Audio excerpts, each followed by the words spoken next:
Okay, shall we kick off, team? Let's do it.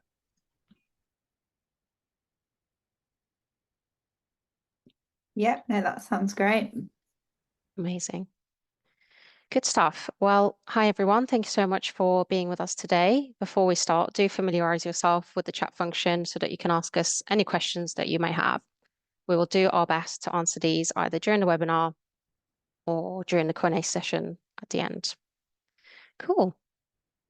Well, thank you for joining us to learn about 3 ways to maximize revenue post Shopify Plus migration. My name is Mel, and I work in the EMEA Agency Partnerships team at Shopify, helping our partners grow with Shopify Plus. Of course, an obvious way to do this is through introducing new merchants to Shopify to earn revenue share, as well as carrying out the migration services for the merchants. But what happens post migration? So with Shopify Plus, merchants require less maintenance post-migration than other e-commerce platforms, which is obviously a shift for agencies which were traditionally reliant on those revenue streams. So how can you grow profits with Shopify Plus post-migration? The answer is simple. It's by providing ongoing support to merchants to help them continuously optimize their store.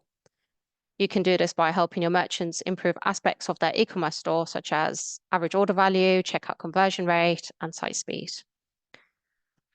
So let's explore the ways you can provide these services, enhance merchant relationships, and identify new revenue streams. During this webinar, we'll cover these 4 topics. Firstly, I'll go through collaborating with Shopify teams post-migration. We'll look at how you can best structure your agency to support your clients. We'll also look at how you can improve ROI for merchants with reports and forecasting, and also how a top Shopify agency, Visualsoft, maximizes revenue for their agency. Great. Let's start by looking at which Shopify team supports our Shopify Plus merchants post-migration. After launching on Shopify Plus, merchants of a certain size and complexity are assigned a dedicated merchant success manager, which we call, as for short, MSMs. This team helps merchants by defining a clear roadmap for achieving their business goals, connecting them with proper support and resources, and also identifying additional Shopify products like payments or POS that could add value to their business. So an example of this would be a merchant who's facing high cart abandonment rates might consult with their MSM to initiate a discount program aimed at boosting conversion rates. So how do you, as a partner, collaborate with MSMs if you want to provide ongoing support to your merchants to optimize their stores? Our MSMs create success plans to understand the merchants' goals, and they partner with them to achieve these. As a partner, of course, you play a crucial role in the success of Shopify merchants. Your involvement supports their strategic vision and priorities, allowing you to directly contribute to their goals. So by aligning your strategy to the success plan and sharing it with the MSM, you can collaborate together to work on this together. And here are what the components of a success plan looks like. We've got merchant strategic vision, which defines the merchant's primary business objectives and their aspirations on Shopify over the next 12 to 18 months. Then we've got priority, which is simply a concrete plan to achieve the strategic vision. And success outcome specifies how the priority will be achieved and measured, involving both Shopify and any third parties. When interacting with an MSM to collaborate on the success plan, do include the merchant in the communications, as the MSMs work really closely with these. And to identify the MSM that's assigned to your merchants, you can access the merchant's admin panel by going into settings, plan and permissions, and you should see them there. If there's no MSM listed here, you can use the support option located at the top right of the admin panel under the user profile menu. And the Plus support specialists, which we call PSSs, will assist you in connecting with the merchant success team.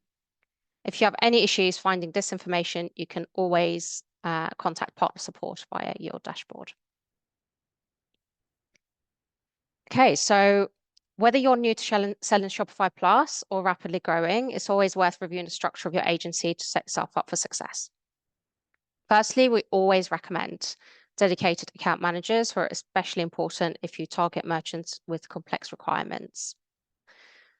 Then if you have a developer-heavy workforce, you should consider retraining them to think differently. It's not about keeping lights on and maintaining the platform, but more about understanding the needs of the merchant and driving incremental revenue for them.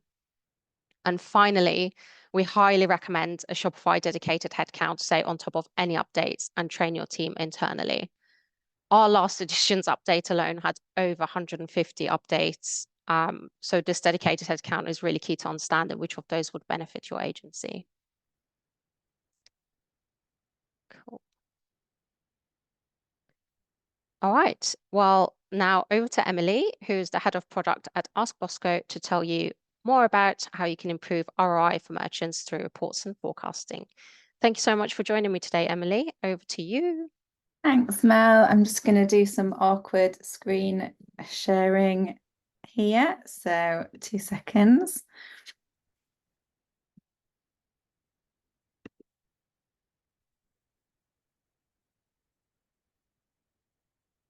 Brilliant. Can you all see that?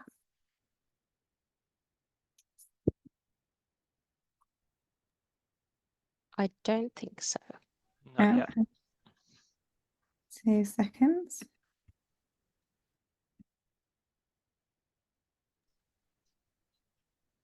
Now? Perfect. Perfect. Brilliant. Cool. So, yeah, I'm Emily. I am the product director for Ask Bosco. So we work with Shopify data and different agencies to kind of ingest Shopify data and help agencies as well as clients, retailers, businesses get the best out of their data using Ask Bosco. So I'm going to talk through how using Ask Bosco could potentially be another bow to your string alongside Shopify in terms of e-commerce and marketing platforms. So the problem that we are trying to answer, and I say we as in the royal we, probably myself and everybody who's actually on this call, is there's just too much data in the world. There's a lack of trust and tracking across all data, especially from a marketing perspective. There's an increase in advertising costs and tighter margins, so everybody's constantly trying to make more money with little money. And all of this is really difficult to report, plan and forecast on as well. So what we aim to do at Ask Bosco is connect all of your data together using the Ask Bosco AI and machine learning to answer all of your team's e-commerce and marketing questions so that you can make better decisions. So we set Ask Bosco up with the vision to help businesses understand where to invest their next pound. And we do this across many different areas, which I'll go into now. And the reason we wanted to do this is we wanted to create no more Monday morning reporting dread for anybody who's worked agency side or even retailer side.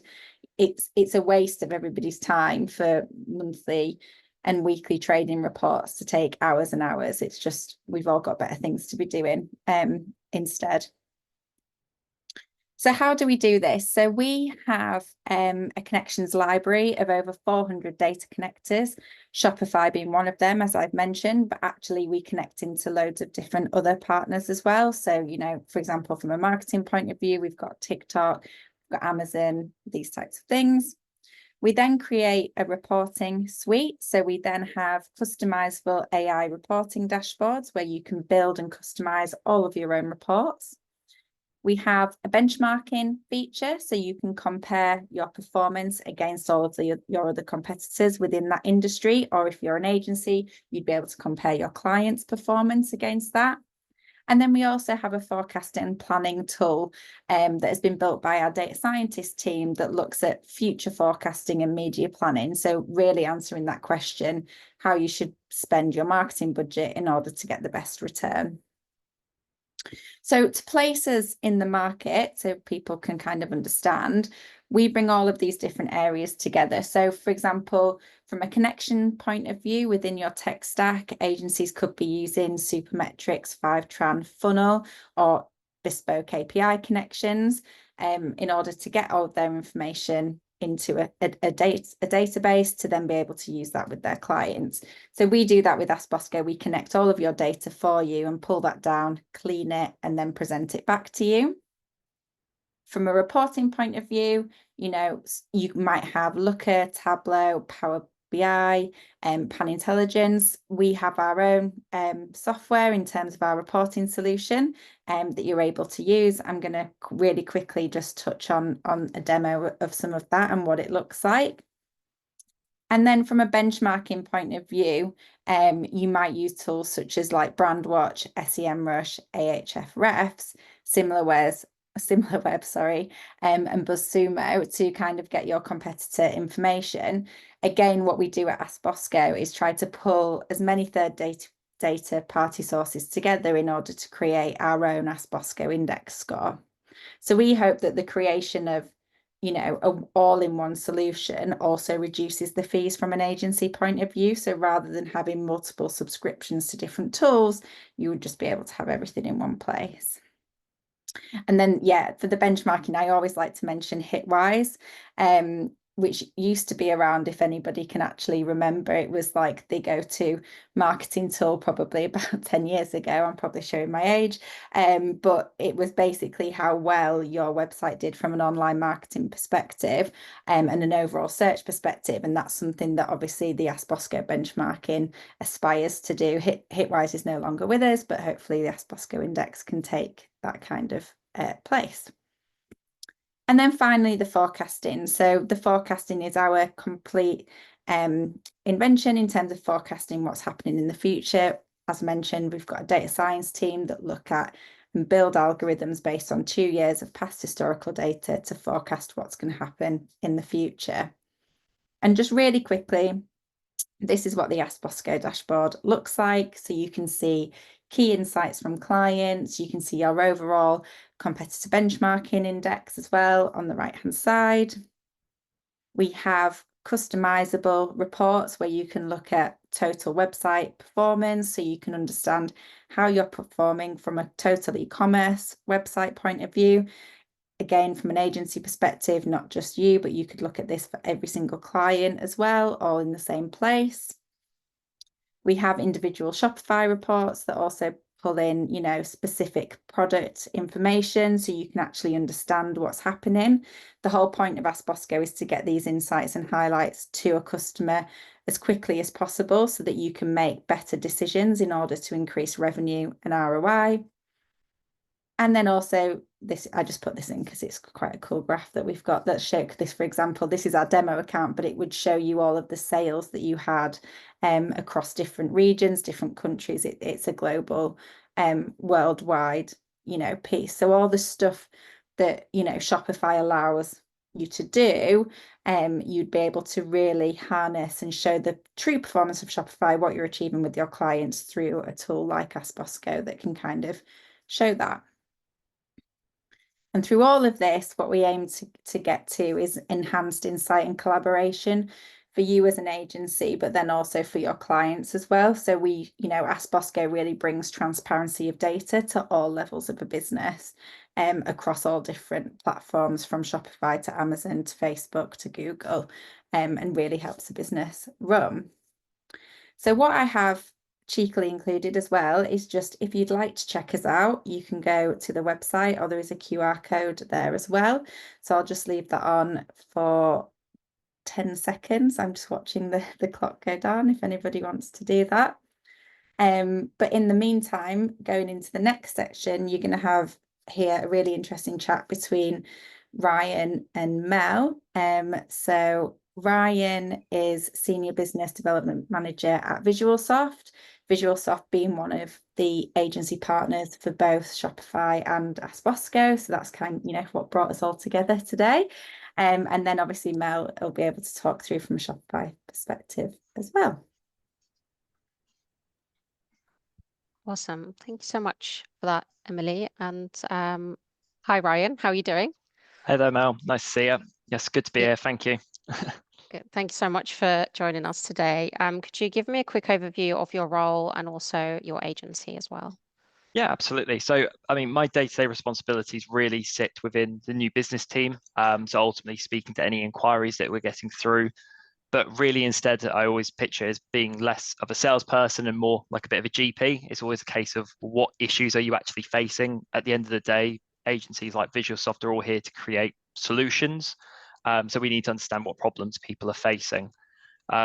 Really fortunate now to be at Visualsoft because of the sheer scale that we have as an agency. We are the largest e-commerce agency in the UK.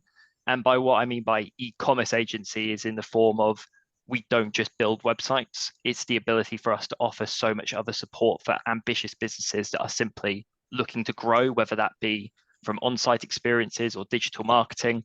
But having, over 360 experts all in very specific fields allows us to get very kind of deep into clients' requirements to be able to actually drive the results they're looking for. Hmm. I love that. And I love that you said you're in more like a consulting space and really working with the clients to understand their needs. Kind of goes back to when we were talking about structuring the agency and having that mind frame. Awesome. Cool. Well, I've got a few questions here for you. I would love your Fire away. insight on them. So let's talk about when we mention maximizing revenue as an agency. Does this simply refer to, offering as many services as possible for your customers? Yes and no. As I mentioned, Visualsoft's very lucky the fact that we do offer almost every kind of service under the sun that sits from an e-commerce perspective. However, it comes back to saying what I did before in terms of we can do that because we have a specialist team in each of those fields that can drive that consultancy approach and deliver results. What I see very often, though, is a lot of agencies that want to offer more services under the sun, but actually it's a case of not biting off more than you can chew. And actually, I know certain agencies that focus on pretty much one core service in terms of just building and looking after sites post migration. And they do that incredibly well to the point where their reputation is so strong that that's how they gain more customers and to actually find people because of how much recommendation comes their way. It's far greater to do one service incredibly well and be known for that craft than it is to simply offer everything possible and do all of it quite mediocre. And with most, typical Shopify agencies being a little bit more on the boutique side of things, if you don't have the scale, it can be really difficult to do fantastic services for everything. So actually just looking at the resources you have internally and what makes you so good and how you got to the point where you are now, doubling down on that is going to be far better in terms of maximizing revenue than just trying to introduce something else for the sake of it. Yeah, no, absolutely. We always hone in on that niche. What we always recommend partners to, do one thing really, really well, and it keeps them top of mind for internal Shopify folk as well, our sales teams.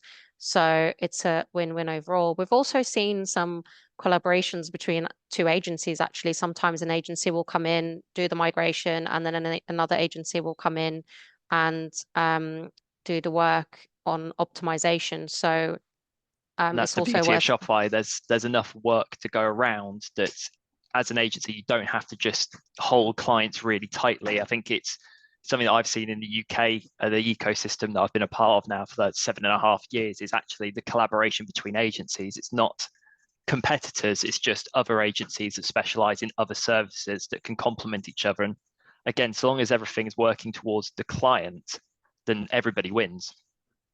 absolutely. I've actually been at partner events where we've had several agencies and none were seen pulling each other's hair. So yeah, very, very nice collaboration in the market there, which is awesome. Okay. And in your opinion, what's the most important aspect to ensuring longevity with your existing clients? Sure. When it comes to longevity, I think there's one core thing that has always been front of mind at all the agencies I've worked at, and that is the idea of providing value. We all know times have got tougher, especially recently. And I always think about the fact that there must be a meeting that happens at some point in every business where they have a big spreadsheet of all of their outgoing costs and they just must run their finger down it. And the idea is that I never want the agency that I work at for the finger to stop there and go, how much do we pay these guys? and do we get enough value out of them? The thing that I hear on every call that I go on relating to sales these days is the words, we want somebody that's proactive.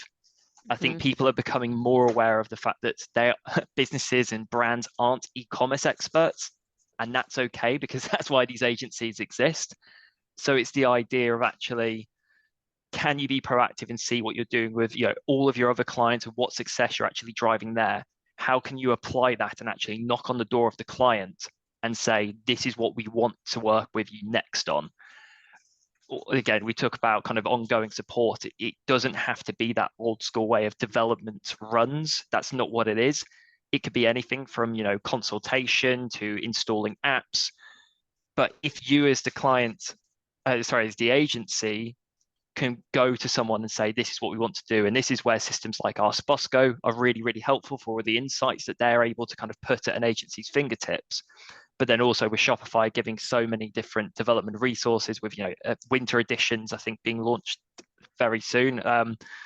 It's the idea really that there's so much value that you can offer if you surround yourself in that Shopify ecosystem, and that's how you can provide to get longevity out of people, by just providing value and being irreplaceable. Yeah, absolutely. It's a tough one these days, isn't it? Because merchants are probably quite quick to be like, okay, well, migration's done, off you go, It's just see a you start. later. But actually, hang on a minute, here's what else we can do together, and educating them. And I think that can really, really go a long way. Amazing.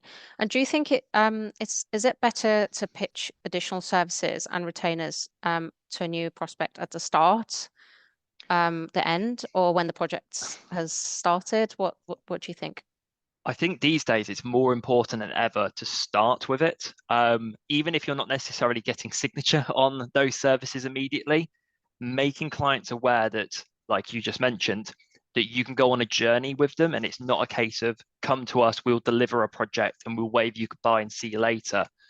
That idea of businesses that I kind of talk to daily now, they're looking for a trusted expert that they can have something built in terms of a solution with, or a migration, but they want somebody along for the journey. They want someone that knows how that site's been built in a certain way and what the aims and ambitions are. So, like I said, I do believe that Shopify then empowers agencies to move away from that model of just let us build you something and hand it over and wave you goodbye, which is interesting because at the same time, you don't necessarily need maintenance contracts. Maintenance isn't really a word in the Shopify dictionary, but it makes sense to partner with an agency after the migration, because of the fact that, again, you try not to do too much disruption within a migration process. You'd never want to change the boat massively. So many things can be benched immediately, from the start, to be brought into a project at further date. But Shopify provides that really strong foundation for you to build upon. And I think so long as you're working with an agency that can build that strong foundation, growing upwards from it is actually really easy. Absolutely. And I guess we've got to consider, Visualsoft is a mighty beast, and you've got quite a lot of internal resources, as you've mentioned. But not all agencies might have that. So can you talk to us a little bit about leveraging partners to maximize revenue? Yeah, I mean, partners are kind of like the bloodstream of the entire ecosystem, really. And that's how I imagine a lot of agencies have got to the scale they're at. So this is probably something they already know. But partners, obviously, if you think that certain big agencies got a lot of inquiries, I can't imagine how other tech partners, how many leads that they must get.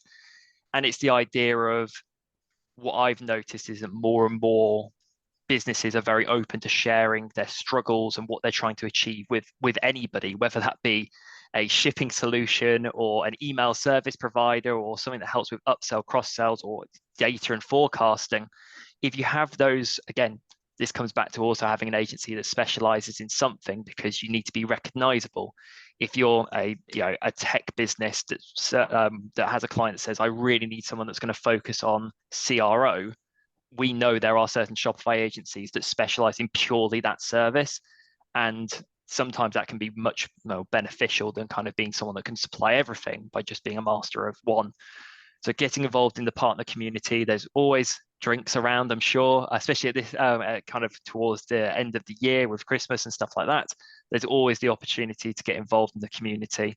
So yeah, there's always the opportunity. But as you mentioned as well, partnering with other agencies is not something to be scared of. It's not full of sharks out there. It's not very predatory. People are very happy to collaborate and work together. So it doesn't just have to be tech businesses either. It can absolutely be other agencies.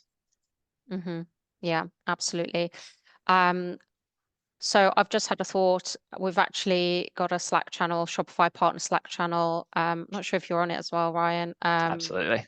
Amazing. So I've created a channel there, which is hashtag EMEA-partners, where I share the big industry events that we're attending as Shopify, where we've got a sponsored booth.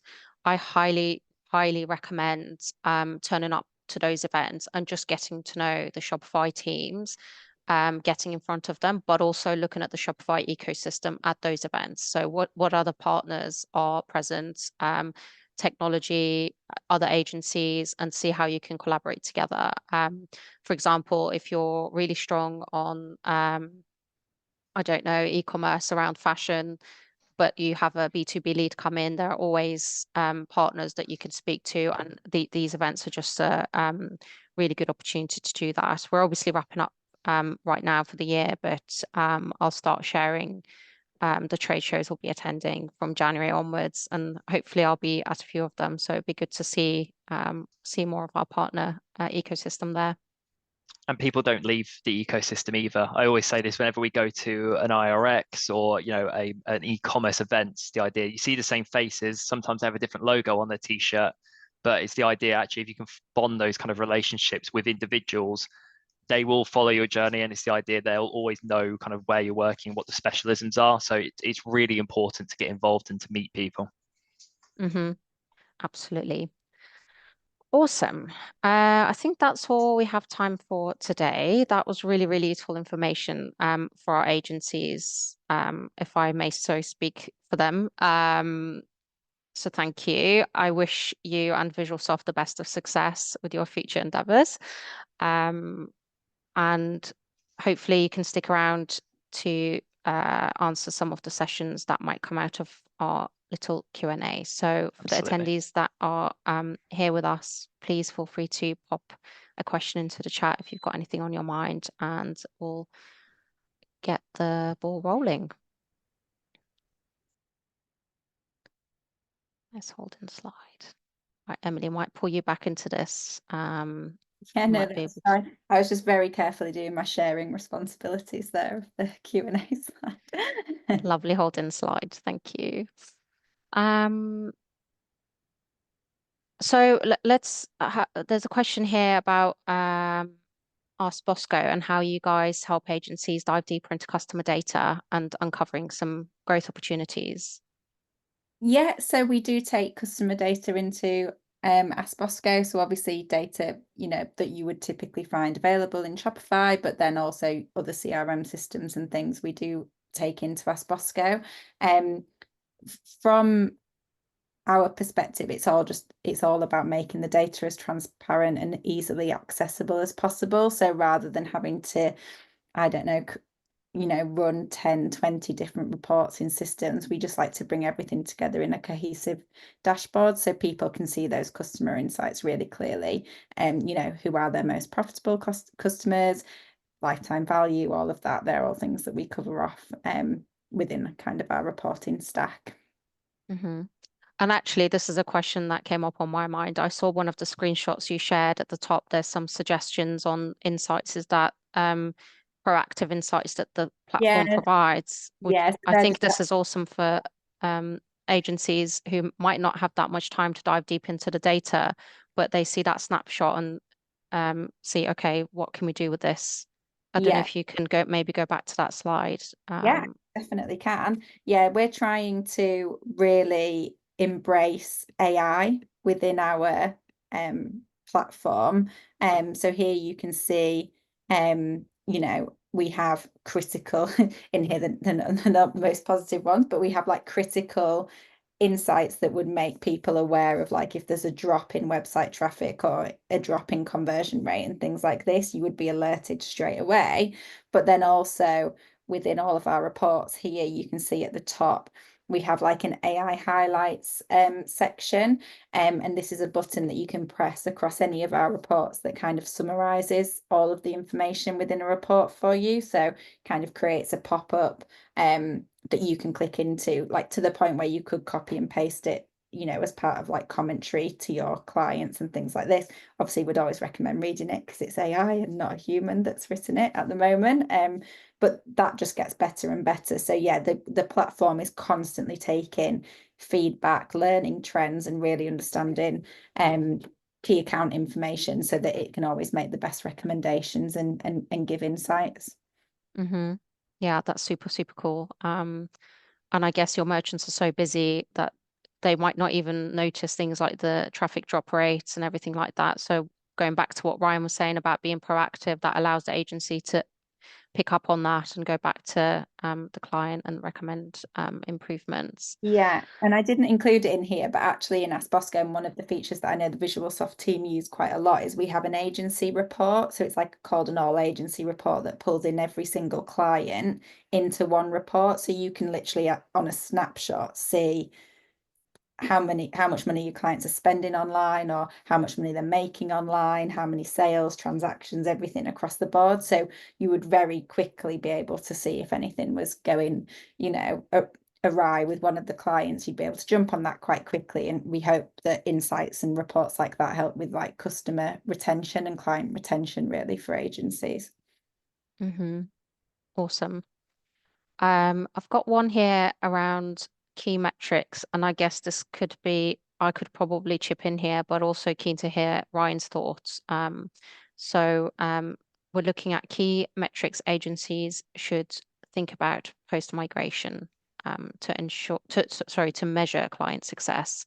So from my perspective, I guess merchant revenue is a huge one and how much that's going up after migration, but also potentially expansion into new markets too, as that's becoming easier and easier on the Shopify platform. Those are the two things I can think off the top of my head. But Ryan, I'm keen to hear if you've got anything to add to that. Maybe I come from a more cynical perspective. I was like the idea of your organic traffic, making sure that it's been, you know, maintaining its current level, you know, a migration, even if you are moving to a superior platform. Obviously disruption in terms of your SEO and making sure that that is absolutely kind of has been done properly is super, super important as well. But as you mentioned, it's the idea of, you know, revenue, number of new clients, returning customers, that type of thing is really important to keep an eye on from a more positive perspective, because realistically, we know that Shopify has all the tools to help you grow. So that should be what you're looking forwards towards. Yeah, Amazing. 100%. As a previous many moons ago, I used to be, and I started my career as an SEO analyst. I can remember the migration dashboards of every single day. What are the keywords doing? What is the traffic? How is this actually, you know, working? So yeah. Wow. Still scarred from those days. They were long weeks after a migration, yeah. Impressive. Awesome. Okay, let's look at some of the other questions. So there's one about forecasting, and this is probably past my expertise in partnerships. So potentially one for Ryan and or Emily as well. So what role does forecasting play in improving client outcomes, and how can we as an agency include that in our strategy? Do you want to go first, Emily, or myself? I can go. Obviously, I didn't really touch on it in today's presentation much, because I was more focused on like the insights and the reporting side, but we do have the budget planner functionality within Ask Bosco. So constantly, you know, crunching the numbers to understand what future performance could be. As I mentioned, we have a team of data scientists that work on that for us.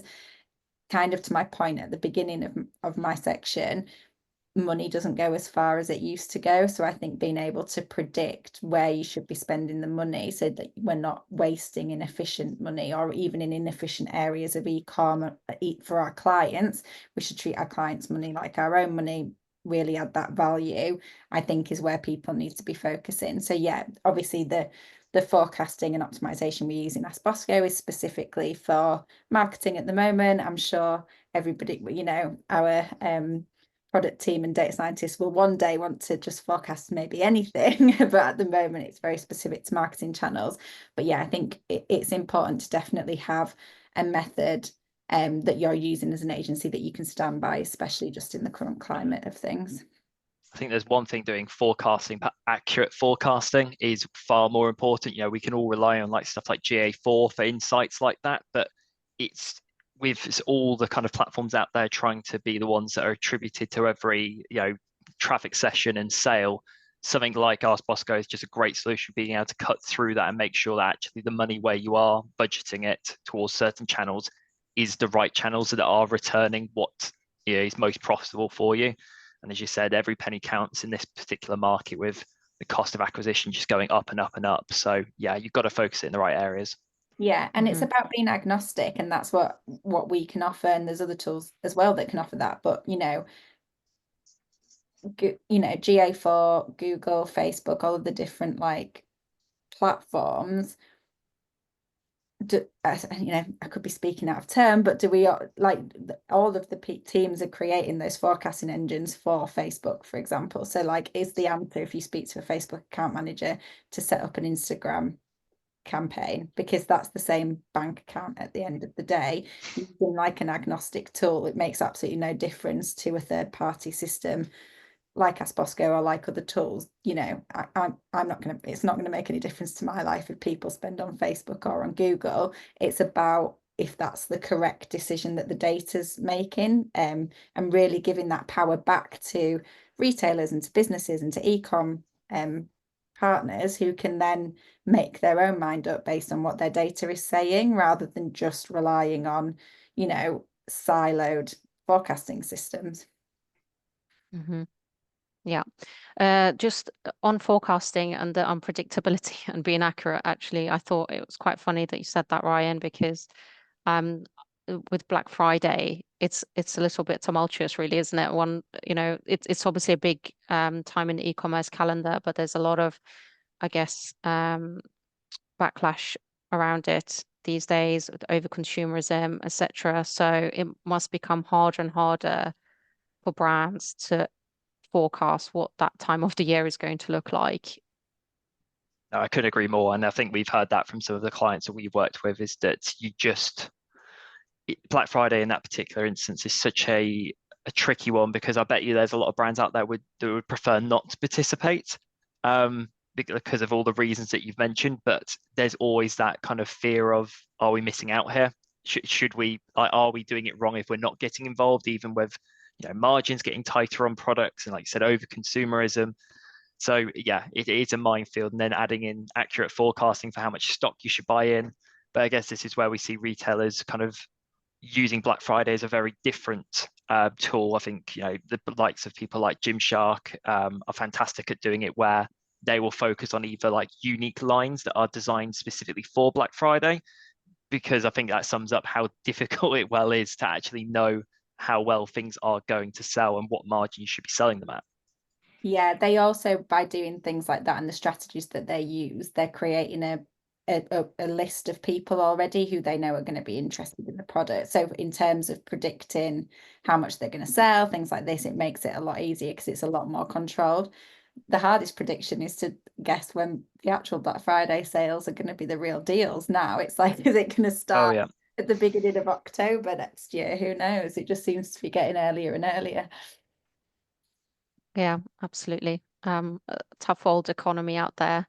But I think if there aren't any more questions, we can start to wrap up. I don't think I'm seeing anything on my side. Emily, I don't know if you want to. No, I don't think we are seeing anything on our side either. I think that's all good. I will just say Amazing. thank you to all of our people who have joined. Yeah, absolutely. Well, yeah, that's it for this webinar. So thank you for your time. Thank you for joining. Thank you so much for your continued partnership. Hopefully the session was helpful for you. We'll follow up with the recording shortly after the webinar. And if there are any questions that we've missed, we can address them then as well. Thanks, Nat. Thanks for having us. Thanks for having us. Thank you so much.